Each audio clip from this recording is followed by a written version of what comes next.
প্ৰকৃতি জগতৰ সকলো জীৱই মানুহৰ জন্ম পাবৰ কাৰণে অহৰ্নিশে যত্ন কৰি আছে। প্ৰকৃতি জগতৰ দূৰৰ কথা, স্বৰ্গৰ দেৱতাসকলেও ব্ৰহ্মাকে প্ৰমুখ্য কৰি ৩৩ কোটি দেৱতাই এই ধৰাধামত মানুহৰ জন্ম পাবৰ কাৰণে বাঞ্ছা কৰে বুলি বেদত উল্লেখ আছে। অতোহি দেৱা ইচ্ছন্তি জন্ম ভাৰত ভূতলে। এই পৃথিৱীত যদি ভাৰতবৰ্ষত যদি মানুহৰ জন্ম পায় তেতিয়াহ'লে জীৱই মুক্তি লাভ কৰিব পাৰিব। সেইকাৰণে শংকৰদেৱে ভৌগোলিকভাৱে নিৰ্ণয় কৰি থোৱা ভাৰতবৰ্ষত জন্ম লোৱা মানুহক ৪ ধন্যৰ পাত্ৰ বুলি কৈ থৈ গৈছে।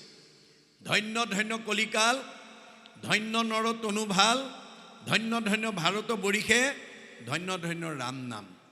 আমি ৩টা ধন্য অতিক্ৰম কৰিলোঁ। কলি যুগত ভাৰতবৰ্ষত নৰদেহা পলো, আমাক কোনেও বাধা দি ৰাখিব নোৱাৰিলে। এতিয়া আমি ৪ নম্বৰ ধন্য ৰাম নাম ল'ব লাগে, বছ আমি মুক্তি পাই যাম। এতিয়া আপোনালোকৰ মনত প্ৰশ্ন আহিব পাৰে যে ভাৰতবৰ্ষত জন্মগ্ৰহণ কৰা মানুহ যদি ৪ ধন্যৰ পাত্ৰ হয়, প্ৰগতিশীল ৰাছিয়া, আমেৰিকা, জাপান, ইংলেণ্ড আদি প্ৰগতিশীল দেশত জন্মগ্ৰহণ কৰাবিলাক দুৰ্ভগীয়া নেকি? শংকৰদেৱে তাৰো উত্তৰ দি থৈ গৈছে। কি বুলি? আতবিনে আনভূমি যতেক আছয়, ভোগৰেখে দেশ বুলি জানিবা নিশ্চয়। ভাৰতবৰ্ষৰ বাদে পৃথিৱীত যিমান প্ৰগতিশীল দেশ আছে সেইবোৰ ভোগবাদী আৰু বস্তুবাদী দেশ, তাত ভক্তিবাদ নাই। ভক্তিবাদ কেৱল ভাৰতবৰ্ষত আছে। সেইকাৰণে ভাৰতত জন্মগ্ৰহণ কৰাসকল ৪ ধন্যৰ পাত্ৰ বুলি উল্লেখ কৰিছে। গতিকে আমি এই কথাখিনি উপলব্ধি কৰিব লাগিব। ইয়াৰ মাজেদি আমাক এইখিনি দেখাই আছে। তাৰপিছত কি ক'লে যে আৰু এটা কথা কৈছে তেওঁলোকে, একক্ষণ মানে যিটো শুনে আকাশে সঞ্চৰে ৰবি, ৰথ যেন বায়ু, সূৰ্যৰ লগতে হৰৈ জগতৰ আয়ু। অৰ্থাৎ সূৰ্য উদয় আৰু অস্ত যোৱাৰ লগে লগে আমি এদিন এদিন মৃত্যুৰ ফালে আগবাঢ়ি গৈ আছোঁ। এই কথা বুজি নোপোৱা কাৰণে আমাৰ সমাজত সৰহসংখ্যক মানুহে সদায় জীয়াই থাকিম বুলি ভাবে। সদায় জীয়াই থাকিম বুলি ভবা মানুহবিলাকে আনক দুখ কষ্ট দিবলৈ, আনক অন্যায় কৰিবলৈ, আনক ঠগিবলৈ, আনৰ সীমা ঠেলিবলৈ ভয় নকৰে। কিয়? তেওঁলোকে ভাবে মই সদায় জীয়াই থাকিম। সেইকাৰণে আনক দুখ কষ্ট দি, আনৰ সীমা ঠেলি নিজে ধনী হোৱাৰ প্ৰয়াস কৰে। কিন্তু এইটো কৰিলে যে তেওঁলোকৰ আয়ুস কাটিব সেই কথাটো নাজানে। ভগৱানে কৈছে তুমি কাক দুখ দিছা, কাক আঘাত দিছা, কাক অন্যায় কৰিছা, কাৰ সীমা ঠেলিছা? চবতে দেখোন ময়ে আছোঁ। মোকে দুখ দিবা, মোকে আঘাত দিবা, মোকে অন্যায় কৰিবা, মোকে ঠগিবা, মোৰে সীমা ঠেলিবা, আকৌ তোমাক মই ধনী সুখতে নহ'ব। ভাগৱত শুনি এই স্বভাৱবিলাক এৰিবা। ভাগৱত শুনিবলৈ কিয় আহিব লাগে? বেয়া এৰি ভাল ল'বৰ কাৰণে। বেয়া এৰি ভাল লোৱাটোৱেই বৈজ্ঞানিক দৃষ্টিভংগী। আমি বৈজ্ঞানিক দৃষ্টিভংগীৰে যেতিয়ালৈকে জীৱনৰ বেয়া ভাৱ, বেয়া চিন্তা, বেয়া কৰ্ম, বেয়া খাদ্য, বেয়াবিলাক এৰিব নোৱাৰিম তেতিয়ালৈকে ভগৱানে আমাক ভালত ৰাখিব নোৱাৰে। সেইকাৰণে দাৰ্শনিক পণ্ডিতে মন্তব্য কৰিছে, bed is bed and good is good, do bed never never and do good ever ever. বেয়াটো সদায় বেয়া, তাক ত্যাগ কৰিব। ভালটো সদায় ভাল, আঁকোৱালি ল'ব। কপিলে মাকক কৈছে, জীৱৰ দুৰ্ভেদ্য পাশ সংগক কহয়, কিন্তু দুৰ্জনৰ সং তেজিবে লাগয়। মা, তুমি যদি জীৱনত ভাল মানুহ হ'ব খুজিছা, বেয়া মানুহৰ সংগ ত্যাগ কৰিবা। সেই সংগ নিতে যদি কৰে সাধুত, মুখ্যৰ দুৱাৰতে বে হৈ। আজি আপোনালোক চব সাধু হৈ আছে দেই, সাধু হৈ আছে। এই সাধুসকলৰ সংগত যদি এক ক্ষণ বুলি কৈছে, কি বুলি কৈছে? একক্ষণ মানে যিটো শুনে কৃষ্ণ কথা, তাৰ বিনে আনৰ জীৱন যায় বৃথা। আমি মানুহৰ জন্ম পাই ২৪ ঘণ্টাৰ ভিতৰত এক ক্ষণ ৪ মিনিট, দাৰ্শনিকৰ অভিমত দেই, এক ক্ষণ মানে ৪ মিনিট সময় আমি ঈশ্বৰৰ কথা কোৱা, শুনা, গোৱাৰ কাৰণে দিব লাগিব। ভগৱানে কৈছে তোমাক ২৪ ঘণ্টা দিছোঁ, মোৰ কাৰণে ৪ মিনিট সময় দিবা।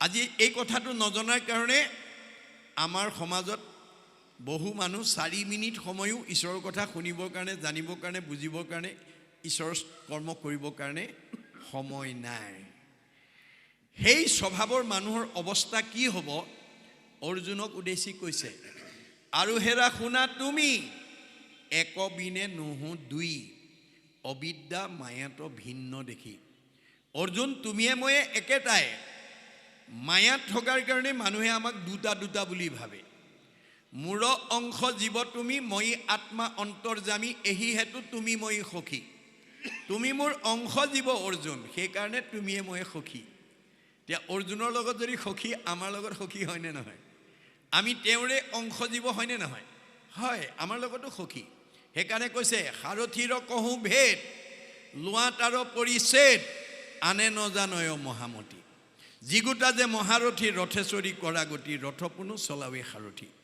হে অৰ্জুন তুমি মহাৰথী হিচাপে যিখন ৰথত উঠি যুদ্ধত অৱতীৰ্ণ হৈছা কৰ্মত অগ্ৰগতি হৈছা সেই ৰথখন মই পৰিচালনা কৰি আছো সৰ্বতো সময়তে মনত ৰাখিবা এতিয়া অৰ্জুনক কোৱাৰ চলেৰে আমাক কৈছে অৰ্জুনৰ ৰথখন যদি ভগৱন্তই পৰিচালনা কৰিছে আমাৰ ৰথখন কোনে পৰিচালনা কৰিছে আমাৰ ৰথখনৰ নাম কি গীতাত কৈছে দেহ ৰথ ঘোঁৰা মন ইন্দ্ৰী প্ৰাণ সেনাগণ বিষয় অৰণ্য ভৈলতাৰ আমাৰ এই দেহটোক ৰথৰ লগত তুলনা কৰিছে মনটোক ঘোঁৰাৰ লগত তুলনা কৰিছে আৰু 10 ইন্দ্ৰিয়ক সৈন্য সামন্তৰ লগত তুলনা কৰিছে আজি আমাৰ মন ইন্দ্ৰিয়বিলাক বিষয়ৰ প্ৰতি ইমান ধাবিত হৈছে যিজন কৃষ্ণ আমাৰ হৃদয়ত আত্মা পৰমাত্মা ৰূপে থকাৰ কাৰণে আমি চকুৰে দেখিছোঁ কাণেৰে শুনিছোঁ মুখেৰে খাইছোঁ হাতেৰে কৰিছোঁ ভৰিৰে গৈছোঁ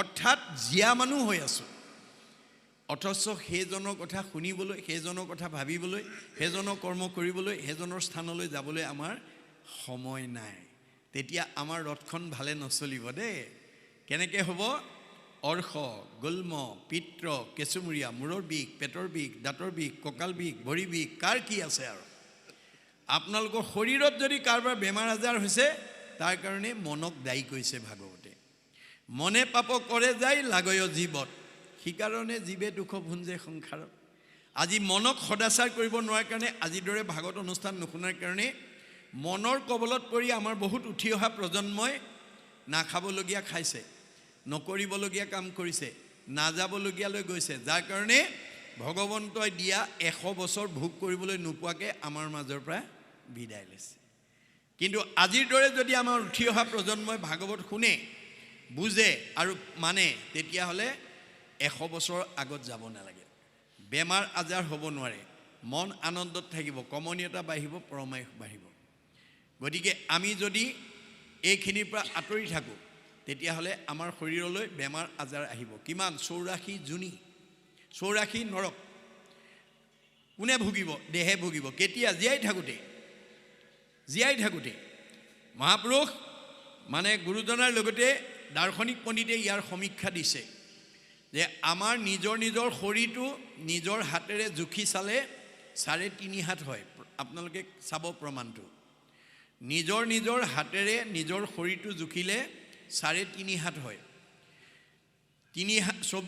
এহাতত 24 আঙুলকৈ থাকে 3 হাতত 72 আঙুল এবেগতত 12 আঙুল 72 12 84 আঙুল এই 84 আঙুল দেহতে 84 নৰক ভুগিব লাগিব ক'ৰ পৰা নখচন্দৰ পৰা কেশলৈকে নখ চুকুৰা হৈ নখ মৰাৰ পৰা ধৰি উকনি উফি চুলি সৰালৈকে বাকীবিলাকত বাকী অৰ্শ গুল্ম পিত্ৰ কেঁচুমূৰীয়া মূৰৰ বিষ পেটৰ বিষ দাঁতৰ বিষ কাৰ কি আছে আৰু আপোনালোকে জানিব যদি আপোনালোকৰ কাৰোবাৰ শৰীৰত বেমাৰ আছে তাৰ কাৰণে মন দায়ী গতিকে অৰ্জুনক কৈছে সখা তোমাক জীৱশ্ৰেষ্ঠ মানুহ কৰি জন্ম দিলোঁ মনক সংযম কৰিবা ইন্দ্ৰিয় সংযম কৰিবা নহ'লে আহিল কণা গোল কণা খাগৰি কাটিল 3 কণা তোমাৰ জীৱন ধৰাৰ সাৰ্থকতা নহ'ব তে অৰ্জুনে এই প্ৰস্তাৱত প্ৰতিবাদ জনাইছে কি বুলি অহেন শুনি অসন্তোষ কৰন্ত অৰ্জুন ইন্দ্ৰিয়ক বশ্য কৰি বাক পাৰে কোন কাৰ সাধ্য আছে ইন্দ্ৰিয়ক দমন কৰিব? নাই নাই, এইটো প্ৰস্তাৱ মোৰ গ্ৰহণযোগ্য নহয়। তেতিয়া কৃষ্ণই হাঁহি পেলাই উত্তৰ দিছে। কৃষ্ণই বোলে, সখী তুমি নকৰিবা ভয়, অভ্যাসতে ইন্দ্ৰী বৈশ্য আপুনি ভয় নকৰিবা, অভ্যাস কৰা। আজি আপোনালোকে নিজকে সোধক, অহাৰ পৰা কটখনত বা কোনোবাই চকী এখনত বা বেঞ্চখনত বহি আছে, ঘৰত অকলে ইমান সময় কঠ বা চকী বা বেঞ্চ এখনত ইমান সময় বহি থাকিব পাৰিলেহেঁতেন নে?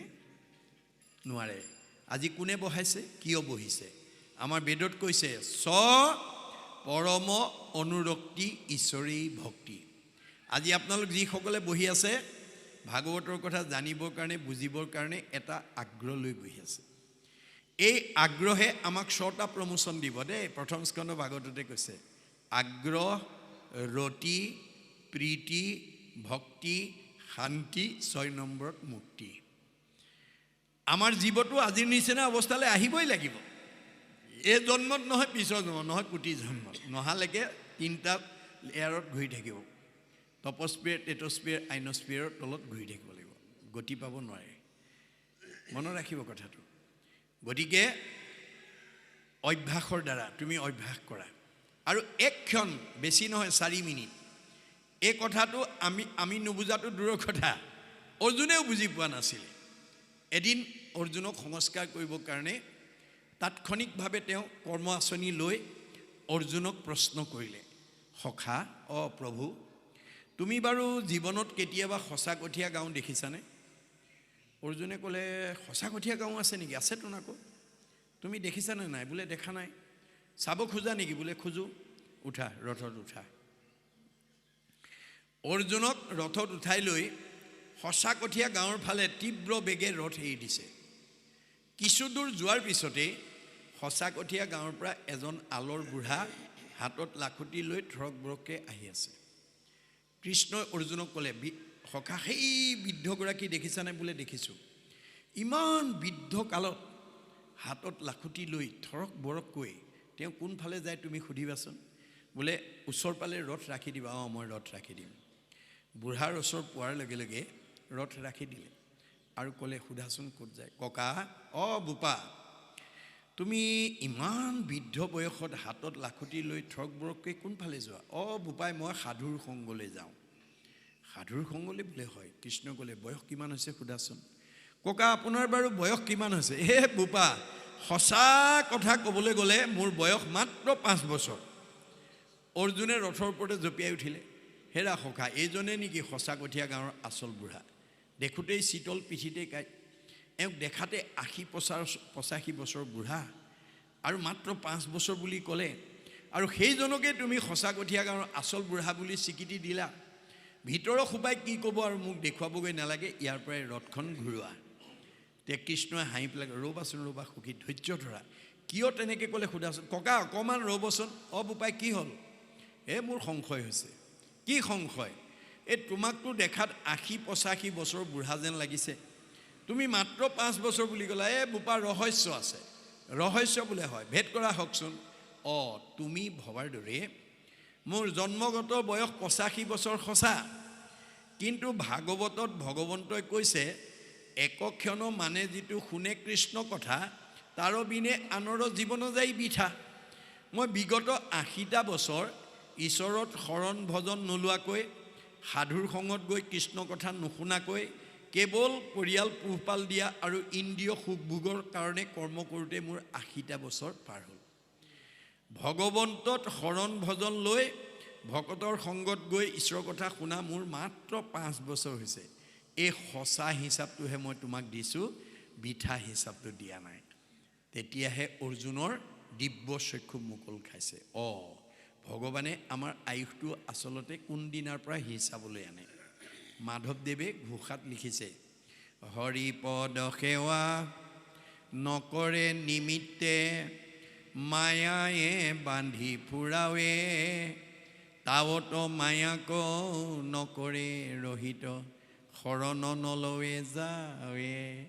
আমি ল'ৰা ছোৱালীক যেতিয়ালৈকে শৰণ নিদিম, আমি যেতিয়ালৈকে নিজত শৰণ ভজন নল'ম, আমাৰ জীৱটো সংসাৰ চক্ৰত ঘূৰি থাকিব লাগিব শৰণে নাম দিব ভজনে ৰূপ দিব আৰু তেতিয়া আমি যাবৰ সময়ত মুখে বোলা ৰাম হৃদয়ে ধৰা ৰূপ এতেকে মুকুতি পাইবা কহিলো স্বৰূপ দিয়া আমাৰ এতিয়া বহুত অভিভাৱক বা পিতৃ মাতৃ মনত পূৰ্ব পৰম্পৰা জনবিশ্বাস লোকবিশ্বাসে আমাৰ মনত এনেকুৱা প্ৰভাৱ পেলায় আমাৰ বহুতে কয় ল'ৰাটো ইমান 12 বছৰতে ল'ৰা ছোৱালীক শৰণ দি কেনেকৈ তেওঁলোকে পালন কৰিব নহ'ব ডাঙৰ হ'ব লাগিব কিন্তু এটো আপোনাৰ মতহে বেদৰ মত নহয় কিন্তু বেদে কি কৈছে হেন জানি শিশু হ'ব এৰা আন কৰ্ম ধৰি কুমাৰ কালে ভাগৱত ধৰ্ম আমি ঈশ্বৰৰ ভক্তি ধৰ্ম যিমান সৰুৰ পৰা দিব পাৰিব সিমানেই ল'ৰা ছোৱালী সৎ হ'ব আৰু জ্ঞানী হ'ব আৰু ঈশ্বৰ ভক্তিপৰায়ণ হ'ব পৰমায়ুষ বাঢ়িব আৰু সৰ্বগুণাকৰ হ'ব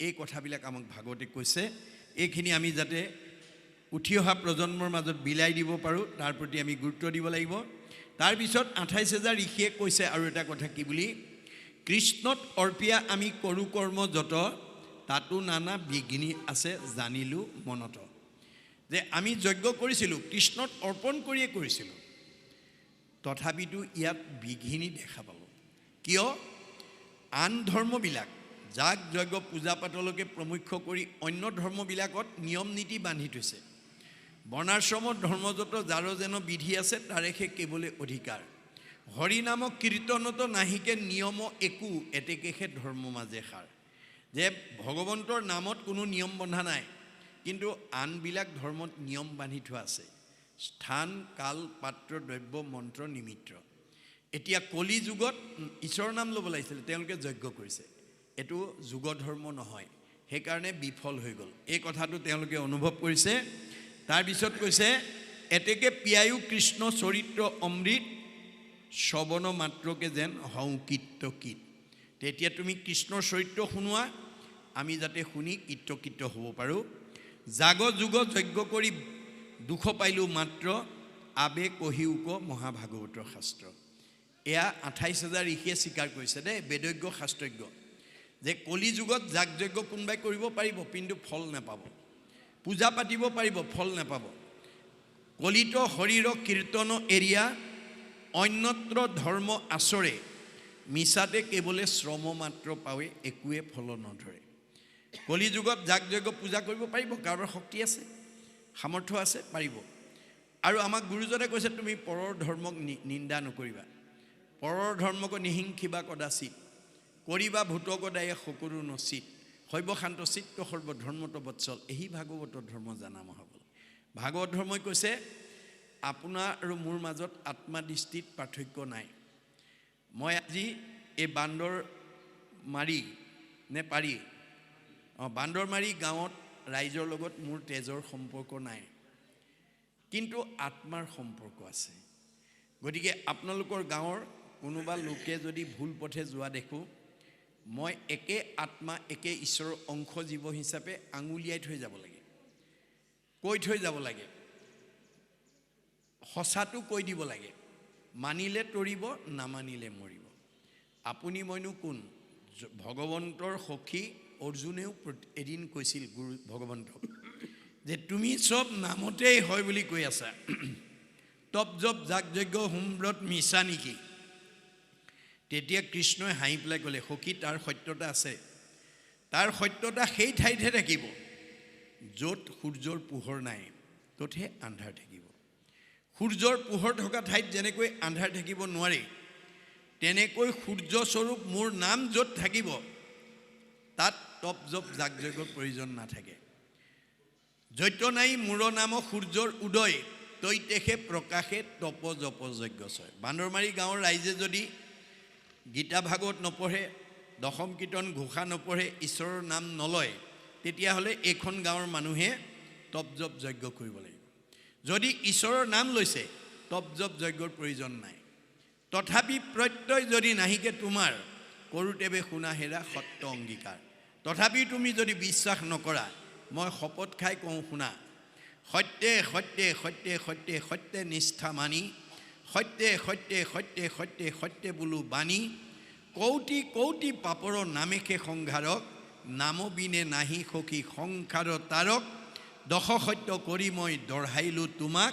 নাসজাইবা যদি সখী নকৰা সঞ্জাত তুমি মোৰ অংশ দিব কাৰণে সখী কাৰণে 10 বাৰ শপত খাই সঁচা কথা ক'লোঁ মানিলে তৰিবা নামানিলে মৰিবা তাৰ দুখে মোক স্পৰ্শ নকৰে মাক বাপেকে কোনো ল'ৰা ছোৱালী বেয়া হোৱাটো নিবিচাৰে সদায় ভাল হোৱাটোই বিচাৰে আৰু ভাল উপদেশে দিয়ে বুপাই মাজনী বেয়া সংগত নপৰিবা বেয়া বস্তু নাখাবা পঢ়া শুনা কৰিবা ভাল মানুহ হ'বা বুলি ভাল কথাকে উপদেশ দিয়ে কিন্তু ল'ৰা ছোৱালীয়ে যদি মাক বাপেকৰ উপদেশ নামানি বেয়াৰ সংগ লয় বেয়া বস্তু খায় পঢ়া শুনা নকৰে তেওঁ নিজে নষ্ট হ'ব ঠিক শাস্ত্ৰই আমাক সকলোকে ভাল উপদেশকে দিছে শাস্ত্ৰ গুৰু হবে শিষ্যক কৃপাই শুদ্ধ উপদেশ দিব শিষ্য হবে শুদ্ধ ভাৱে নাচৰিলে তাৰা হবে কি কৰিব গীতা ভাগৱত ঘোষা ৰত্নাৱলীয়ে আমাক জীৱশ্ৰেষ্ঠ মানুহক ভাল পথ দি আছে